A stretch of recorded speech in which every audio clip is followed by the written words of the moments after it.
اچھا، تاریخ میں زیادہ تر لوگ اس لیے نہیں ہارے کہ وہ غلط تھے،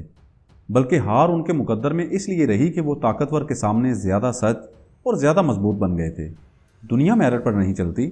دنیا تو طاقت پر چلتی ہے، اور طاقت ایک چیز برداشت نہیں کرتی، اپنی توہین۔ اس لیے انسان طاقت سے زیادہ اپنی انا کا محافظ ہوتا ہے۔ 48 لاز آف پاور کا پہلا قانون یہی کہتا ہے کہ جس کے ہاتھ میں طاقت ہے اسے کبھی یہ احساس مت کرواؤ کہ تم اس سے زیادہ بہتر ہو۔ جیسے 2020 میں جیک ما،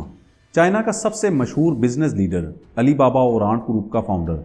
اس نے ایک پبلک فورم پر کھڑے ہو کر چائنا کے ریاستی فائنینشل سسٹم پر تنقید کرتے ہوئے اسے پان شاپ مینٹلٹی کہا، یعنی گروی کی دکان جیسی سوچ رکھنے والا، ایک پرانا، ناکام اور ماڈرن بزنس کو سمجھنے سے قاصر۔ اب یہ تنقید صحیح تھی یا غلط، وہ ایک الگ بات ہے، لیکن ریاست نے اسے تنقید نہیں بلکہ چیلنج کے طور پر لیا کہ ایک بزنس مین جو خود کو سسٹم کے آگے زیادہ سمجھدار اور ریاستی اتھارٹی کو چیلنج کرنے والا سمجھ رہا ہے۔ اور بدقسمتی سے اسی دوران جیک ما کی کمپنی آنٹ گروپ کی IPO یعنی انیشل پبلک آفر آنے والی تھی، جس میں یہ کمپنی پہلی بار اپنے شیئرز پبلک کو سیل کر رہی تھی، اور اس میں پبلک کا تقریباً 35 سے 37 بلین ڈالر جمع ہونا تھا۔ لیکن لسٹنگ کے 2 دن پہلے ہی چائنی سرکار نے اس IPO کو مکمل طور پر روک دیا، اور تقریباً 3 ماہ تک جیک ما خود کسی پبلک ایونٹ، میڈیا یا سپیچ میں نظر نہیں آیا۔ یہ غائب ہونا کسی عدالت کی سزا نہیں بلکہ سیاسی خاموشی تھی، اور جب وہ دوبارہ سامنے آیا تو اس کا سافٹ ویئر بالکل اپ ڈیٹ تھا۔